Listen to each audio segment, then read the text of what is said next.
Padha karo kowe wis ngawani karo Begawan Durna. Ayo. Dudu nang kene papan neter kadidayan. Oke, tak ladeni sampean. Oke. Sampean arep wani karo Krisjon saiki. Mboten napa-napa, wong kula ngerti, aku ngerti kok, Dur, aku ngerti. Kowe le wani kowar-kowar kaya ngono iki mergo kowe nggawa Kurawa. Nek kowe ora nggawa Kurawa, kowe iki mengingah-ingih kaya bocah kelangan wong tuane. Ayo.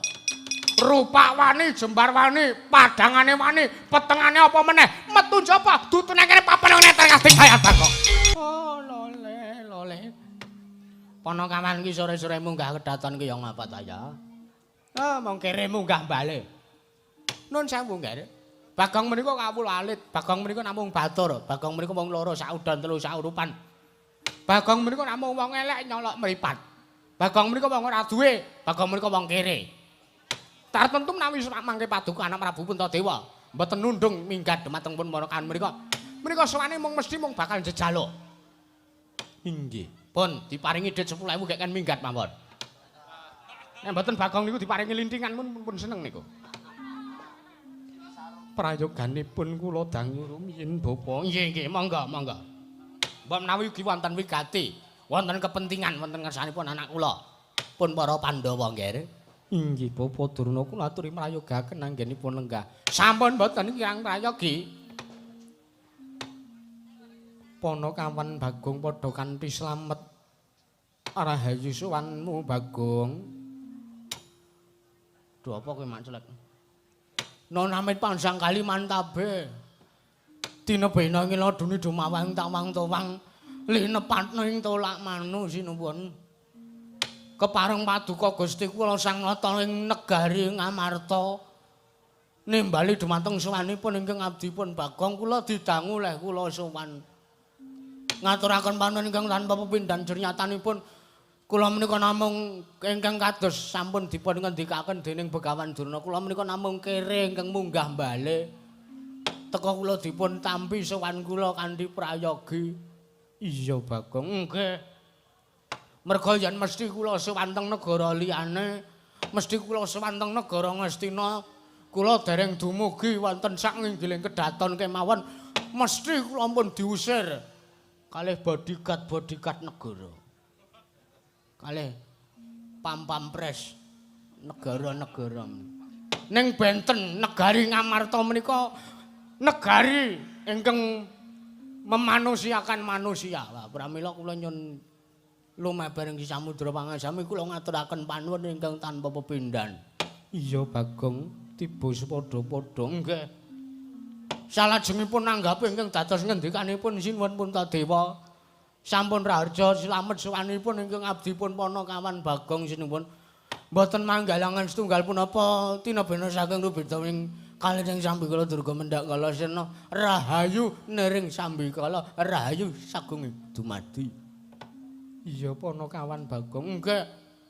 Salajengipun menika ingkang dados jangkeping aturipun ingkang abdipun Ponokawan Bagong kula ngaturaken sembah sungkem pangabekti kula kunjuk. Sinuwun, ya Ponokawan Bagong tak tampa rawat pangestuning Sun Tampanana nggih. Prayogatna nggonmu lungguh. Sampun kula pundi lan sampun boten kirang prayogi. Sawanipun ingkang abdipun Ponokawan Bagong. Oh, Ponokawan Bagong. Slamet tekamu. Duwer Bagong. Padha raharja sak sowanmu Bagong. Rasah tanggepi. Oh, menungsa ora tatanan kowe iki mung kawula cilik lho Bagong, kowe iki mung batur. Derajatmu iki mung Ponokawan. Kowe kudune dibagekake karo pendhita, karo aku, pujangga, priyagung, piyai. Kudune kowe seneng, ora malah mbok paido kaya ngono kuwi. Piyai iki nek cangkeme kaya telek. Piyai iki nek ora ngajeni karo kawula cilik, pedahe apa tak sembah-sembah. Sampeyan ora ngelingi. Ya senajan to kula niku senes kawula negara Ngastina Penemban. Ning kudune sampeyan ngelingi, sampeyan ki teng negara Ngastina niku mesti ngenten kawula cilik kaya Bagong niki. Kudune niku sing sampeyan ajeni, merga kawula cilik teng negara Ngastina iku sing dukung sampeyan, sing menehi panggung sampeyan, sing menehi kursi sampeyan nganti sampeyan iso dadi pendhita sampeyan isa disubya-subya ning negara Ngastina. Ning sampeyan tekan negarane wong sampeyan ketemu karo kawula cilik ning negara Ngamarta kok sampeyan ora ajeni, ora sampeyan anggap menungsa, pedhae apa sampeyan dadi pendhita? Gunane apa sampeyan disebut priyayi? Gunane apa sampeyan disebut turasing wong kang duweni apa ya? Apa jenenge? Napa niku sinipun? Apa Bagong? Apa kuwi keturunane sampeyan niku keturunane wong-wong sing duweni watak ngaluhur. Gunane apa? Keturunanmu apa ki trahmu wae sing apik ning nek tindak tandukmu ora ngajeni karo kawula cilik, sampeyan ora bakal ana harga dirine penemban.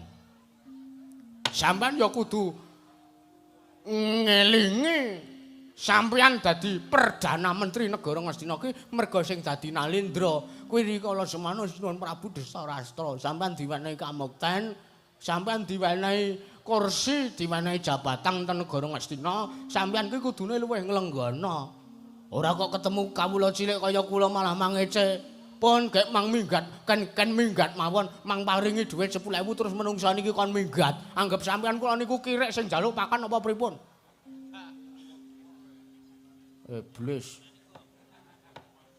Bagong ora sampuring-puring. Ngapa melu-melu kowe yo aner. Anu ding ora sida. Ndara Werkudara tak waneni. Oh, sing gedhe pangapuramu ya Bagong, sing gedhe pangapuramu. Mboten napa-napa, anggere mboten dibaleni. Pun kula ngapura. Oh, slamet tekamu Bagong, pangestunipun wilujeng. Bukti kula katur. Oh, pangestuku tampan ana Bagong. Mang dakake mriku kapan-kapan kula pendhete mangga.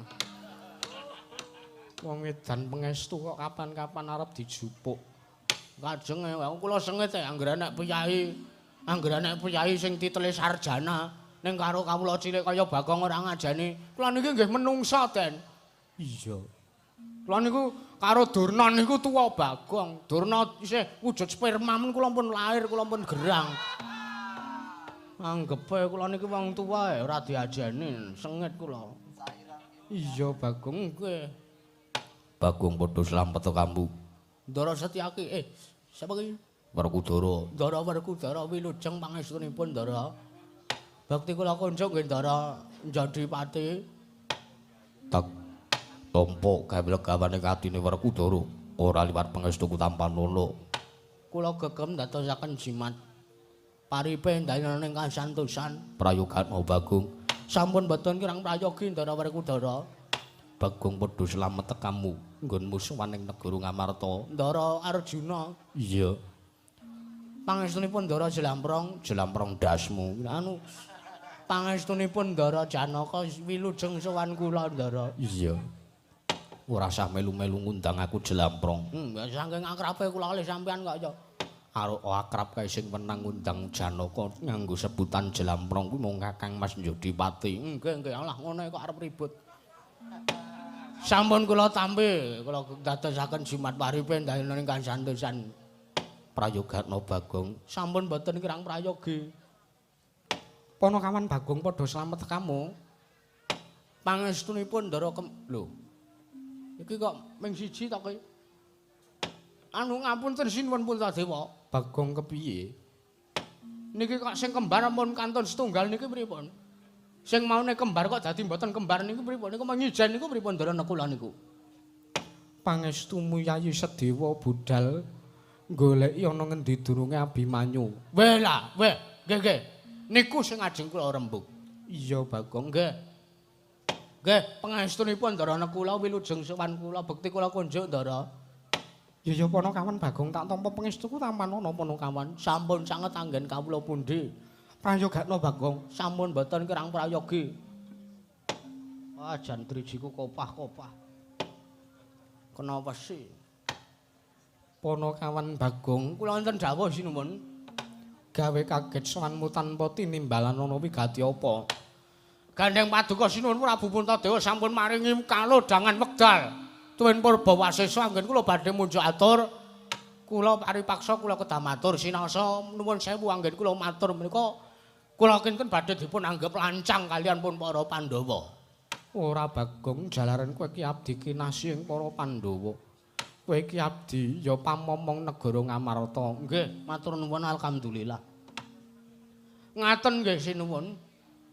Sowan kula menika sepisan badhe ngaturaken sembah sungkem pangabekti kula konjuk sandhap pepada Gusti kula Sang Nata Prabu Puntadewa. Ya Bagong tak tampa nggih. Dungkap angka kalih. Sowan kula menika mboten dipun utus dening sinten-sinten, sowan kula menika mboten dipun dhawuhi dening bapak kula kan wonten negara Ngamarta awit bapak ajeng bangun kayang. Menika mboten. Awit lakonipun dalu menika sanes Semar bangun kayangan. Ateges ancas gegayuhan kula sowan resanipun Sinuwun Puntadewa menika murni saking kekarepan kula pribadi, murni saking manah kula piyambak, kula kepengin sowan wonten ngersanipun para Pandhawa. Banjur kang dadi wigatine apa Bagong? Lah niki sing ajeng kula aturake. Ngapunten nggih sinuwun nek mbok menawa kula dianggep lancang wong kula niku ngrumasi kula wong ora duwe derajat pangkat. Ora dadi ngopo Bagong nggih. Nek biasane arek kula niku wong ora duwe derajat pangkat kula meso gleleng. Ning wekdal niki mboten wong kula bar di elek-elek kalih celeng mburi kula niki kok. Pare paksa nggih kula nglenggana wong sing diomongke nggih nyata. Nggih ta sinuwun. Iya Bagong nggih. Nyuwun ngapunten, kula niku ajeng nyuwun keterangan. Keterangan bab apa Bagong? Napa leres, napa bener nek para Pandhawa menika ngawontenaken sayembara? Ya pancen bener nalika semono para Pandhawa nganake sayembara. Nggih. Sok sapa ingkang bisa nemokake anakku Abimanyu keduga bakal dimulyake derajat pangkate. Sak tedhak turune bakal entuk triman saka negara Ngamarta. Lah niku sing marake kula tertarik. Niku sing marake kula sowan teng negara Ngamarta. Banjur wigatimu sowan mrene apa Bagong? Nggih, ngaten kula jlentrehke, kula jlentrehke. Anak kula niku 3. Iya. Anak kula sing wedok niku sing barep niku. Niku pun barabi. Iya. Terus anak kula sing nomor 2 kali nomor 3 niku anak kula 2. Niku tesih sekolah. Iya, Bagong. Nggih. Kula ngrumangsani nek kula niku wong tuwa sing ora iso mulyake karo anak. Kula niki ngrumangsani nek kula niki wong tuwa sing wis gagal. Aja nangis Bagong, crita dhisik. Ora nangis piye, ora dedet kula niku. Sapa sing iso bahagia uripe nek ora gablekdet. Bojo kula mulih teng omahe wong tuane. Dadi kowe iki ana perkara karo sisianmu ya bojomu. Nggih, lha sakniki sing kula pikir kowe anak kula. Kepripun carane kula iso muktekke anak kula, kepripun carane anak kula iso kasembatan sing dadi gegayuhane. Banjur gegayuhanmu apa? Nggih men kepengin muktekke anak kula. Kula pengin melu sayembara sinuwun. Kula mang paringi wewenang. Kula mang paringi Purbawasesa. Sinaosa kula ngertos. Tiyang badhe gayuh inggih badhe mupu sayembara menika saingane akeh. Pesainge sing arep melu mupu sayembara niku nggih kathah. Ning mbok kula nyuwun tulung, ora ketang sekedhik kula tak melu berjuang, kula kepengin memperjuangke anak kula. Yen to mengko wis kasil bondo saka negara Ngamarta arep mbok nggo apa? Meng ajeng kula nggih nyekolake anak kula sinuwun. Kula niki wis ngrumangsani wong kere. Kula ki ora iso nyekel sing jeneng nyekel det akeh niku ora iso. Pret. Ngopo kowe? Prat-pret iki ngopo kowe? Ngrono tak paringi dhuwit kanggo sak kadang Panakawan mung to saki dhewe. Ha witekno pripun wong kula ketekan lesing. Tagihan bulan ini belum ada ya. Tapi kula jaluk kepeksane. Niku kula mung kepengin muktekke anak kula sinuwun.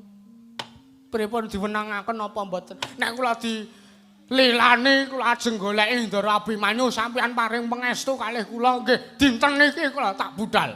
Dinten iki kula budal, kula pestheke mengke santen kula pun gandeng Ndara Abimanyu wangsul kondur teng negara Ngamarta sinuwun. Pripun? Ya jagat pangestunggara bapa Wremban. Kula wonten maring ngadhawuh nggih. Menika kados pundi?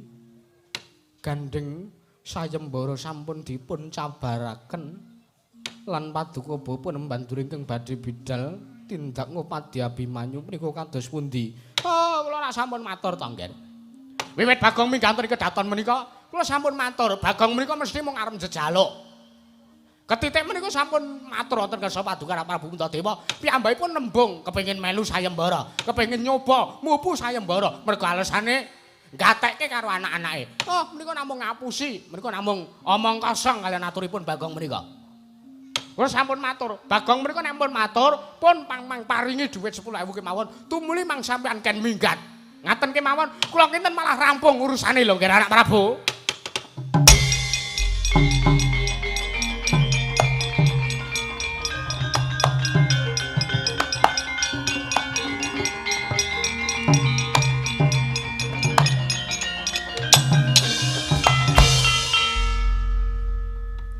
Lara atiku. Piye-piye aku nang omah disembah anak bojo.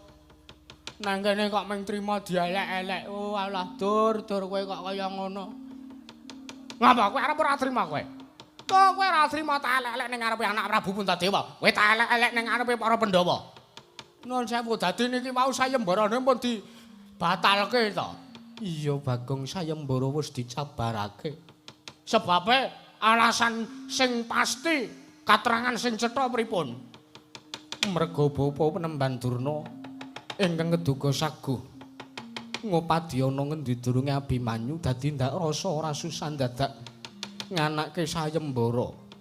Ndak kira bapa Durna wis merantasi. Oh alah sinuwun sampean niku dadi nalindra kok ya ora ndek jati diri. Kula tak omong kalih sampean riyen. Sampean niku dadi pamengku negari Ngamarta. Sampean niku bagaimanapun presiden menika dados ujung tumbak sebuah negara. Sampean menika presiden, sampean menika nalindra. Iya. Otomatis sampean kuwi sing nyekel keputusan negara Ngamarta. Keputusan MK negara Ngamarta ajeng kepripun implementasine niku gumantung sampean. Implementasi ki apa? Lah mbok kowe sing ngomong aku sing tak takoni. Implementasi menika tindakan-tindakan ingkang keduga saged ngrampungaken sawijining masalah. Sing dadi nalindra sampeyan, sing paring keputusan ya sampeyan. Nek sampeyan diparingi dawuh kalih Durna, anak Prabu sayembara dipun cabaraken. Niku sampeyan pikir sik, aja waton memutuskan. Alan yen ngono aku luput duweni panemu ingkang kaya mangkono. Bener salah niku namung gumantung Gusti. Lah sakniki mboten urusan kula kalih sampeyan, ning urusan kula menika kalian gentrone menika. Kowe kaya ora trima karo aturku Bagong, mboten trima Penemban nuwun sewu. Kula sewanteng mriki niku urusan kula kalih Sinuwun Puntadewa. Urusan kula ora karo sampeyan. Lho. Nanging aku ingkang praptana kene luwih dhisik tinimbangane kowe. Aku ingkang duweni wewenang tumrap para Pandhawa. Merga aku gurune para Pandhawa. Apa?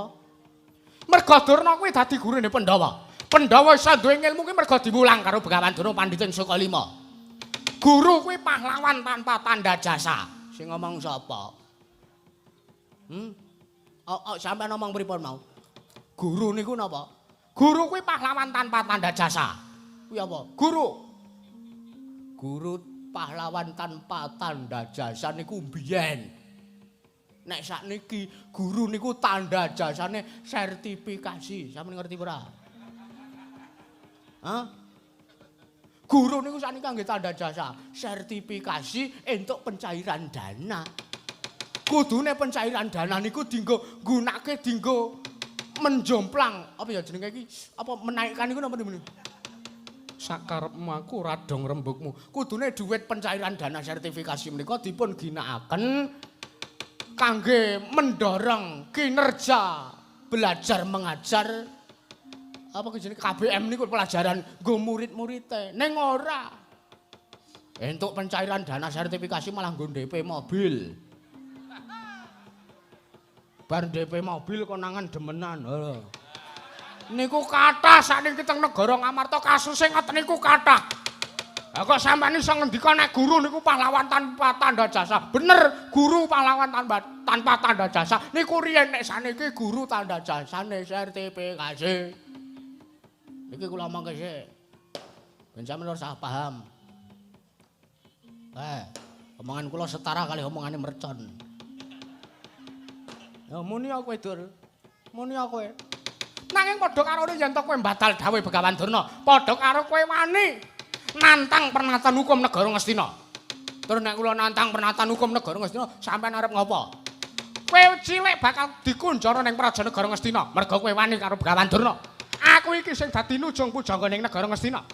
Cilik kowe bakal dikunjara, gedhe bakal nampa pidana pati saka negara Ngastina. Sik, kula tak takon. Kula niki wong endi? Kula niku wong endi?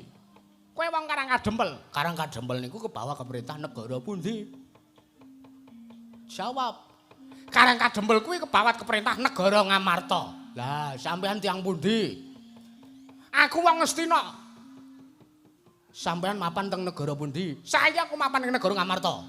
Sampean kok iso arep midana wong sak njaban rangka negara Ngastina kanthi dasar hukum pahukuman negara Ngastina.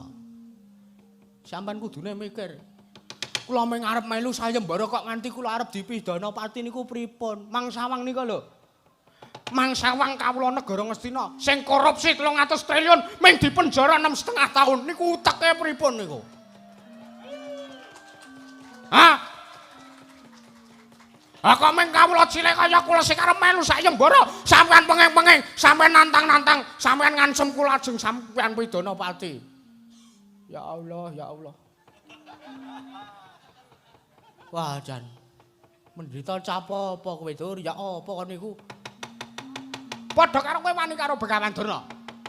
Ora ngurus babakan kowe, mapanmu ning endi? Sing baku kowe wani karo Durna. Oke, kula kon biyen karo sampean ora wedi kok. Kula wedi karo sampean iku cake kula ngajeni karo sampean merga kula niki mung wong ora duwe, sampean derajate priyayi, sampean derajate nujung, sampean pujangga. Mula kula ngajeni karo sampean. Wah, Bagong ora usah ketayalan. Kowe nantang-nantang karo Durna bapakku padha karo nantang karo Werkudara.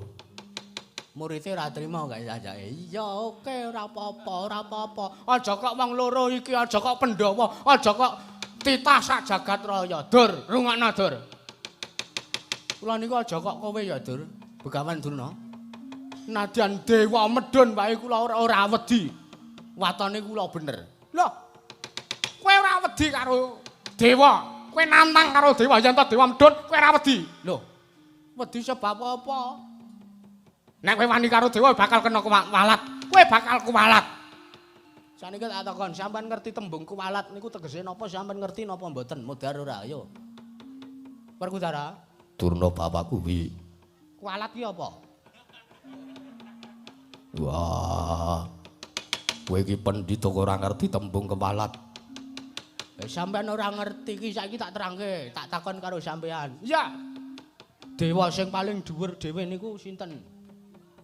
Dewaning para dewa nalindraning para Jawata sing paling dhuwur dhewe niku sinten kula tak takon karo sampean. Dewa sing paling dhuwur dhewe kuwi Sang Hyang Jagat Girinata, ya Sang Hyang Bathara Guru, ya Sang Hyang Manikmaya. Saniki kula tak takon nek sampean pun ngerti dewa sing paling dhuwur niku sinten? Enten sing luwih dhuwur tinimbangane dewa. Lho, apa? Menungsa. Lho, ora iso, menungsa kuwi derajate sak isore dewa. Dewa kuwi derajate sak dhuwure menungsa ado. Sampean ora percaya tak omongke riyen, tak jlentrehke riyen. Kudune sampean ngerti silsilah dewa niku sampean kudune ngerti. Bapakne Bathara Guru sinten? Bapakne Bathara Guru kuwi Sang Hyang Tunggal. Bapakne Sang Hyang Tunggal sinten? Bapakne Sang Hyang Tunggal kuwi Sang Hyang Wenang. Bapakne Sang Hyang Wenang sinten? Sang Hyang Nurrasa. Bapakne Sang Hyang Nurrasa sinten? Sang Hyang Nur Cahya. Bapakne Sang Hyang Nur Cahya sinten? Sang Hyang Nur Cahya keturunan saking sinten? Sang Hyang Nur Cahya keturunan saka Nabi Sis alaihi salam. Nabi Sis alaihi salam keturunan saking sinten? Nabi Sis alaihi salam keturunan saka Kanjeng Nabi Adam alaihi salam. Lah saniki tak takon, Nabi Adam alaihi salam niku menungsa napa dene? Loh, Nabi Adam alaihi salam kuwi. Modar ora? Perkudara iki piye Perkudara? Wah, aku ora ngerti. Sampeyan wing tak takoni kaya ngono sampeyan ora dong gene ndek arep menging-menging kula arep melu mupu sayembara sampeyan penging-penging. Oh, menungsa ra tatanan. Bagong, wonten dawuh. Padha karo kowe wis ngani karo Begawan Durna. Ayo. Dudu rengkene papeneng neter kadidayan. Oke, tak ladeni sampeyan. Oke. Sampeyan arep wani karo Kristen saiki. Mboten napa-napa, wong kula ngerti, aku ngerti kok, Dur, aku ngerti. Kowe lewani kowar-kowar kaya ngono iki mergo kowe nggawa Kurawa. Nek kowe ora nggawa Kurawa, kowe iki mengingah-ingih kaya bocah kelangan wong tuane. Ayo. Rupa wani, jembar wani, padangane wani, petengane apa meneh, metu njaba, dutune kene papeneng neter kadidayan Bagong.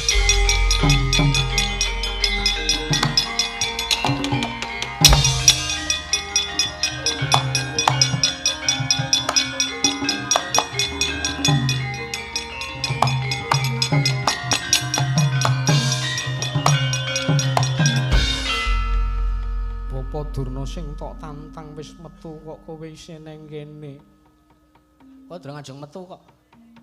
Niku tesih jam 10:30. Lumrahe wong nek metu niku 1:30 jam 2 ngoten niku. Niki ra ngepasi malam tahun baru ta niki. Iya, Bagong nggih. Wong ini dolan metu esuke golek nanas muda. Arep ki apa? Iki ngopo to kowe? Ajeng dirujak, ajeng dinapakke meleh. Rujak. Pripun, sampean nglilani napa mboten nek kula melu sayembara? Bagong wonten dawuh. Bab perkara sayembara kuwi kowe arep melu ya sak karepmu, ora melu ya sak karepmu. Oh, ngaten. Iya. Dadi niki Pandhawa lepas tangan niki. Iya, Bagong. Wah, jan. Wah, edan. Nggih pun nek ngaten kula tak nyuwun pamit madal pasilan nggih sinuwun. Kula ajeng ngadepi Begawan Durna. Merga nuwun sewu nika senajan to guru ning nek guru niku duweni pangarti sing luput mboten pantes dibelani. Ra sampean nggih ngerti nek Begawan Durna niku luput to, Den Darwar Kudara. Wah, guru kuwi Durna kuwi bapakku, Durna kuwi guruku. Senajan to luput elek ati kaya ngopo Durna kuwi tetep bapakku. Waduh. Sampeyan trima mboten nek kula wani kali Durna? Natar saben aku ora nrimake mergo derajatmu ming batur kowe wani karo Durna bapakku sesembahanku. Nanging saiki sakarepmu. Yen to kowe ngasih wani karo Durna bapakku, kowe engko bakal kena tulasarike Durna bapakku. Telek. Ora kula ki ora percaya sing jeneng tulasare ngono ora percaya. Watone kula yakin, ainul yakin inama a'lam a'malu biniat. Kuwi apa? Segala sesuatu gumantung pada niat. Pun. Niat kula kepengin mokteke anak. Nggih, senajan to mati tak wujuti sing penting anak-anak kula mukti.